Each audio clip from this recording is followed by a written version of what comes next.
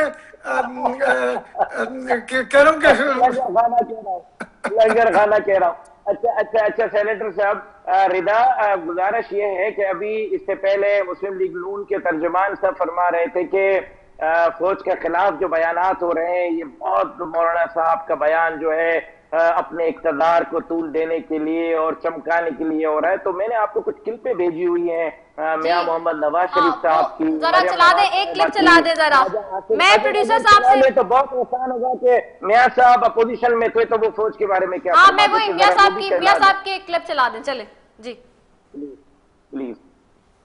جی Alisha.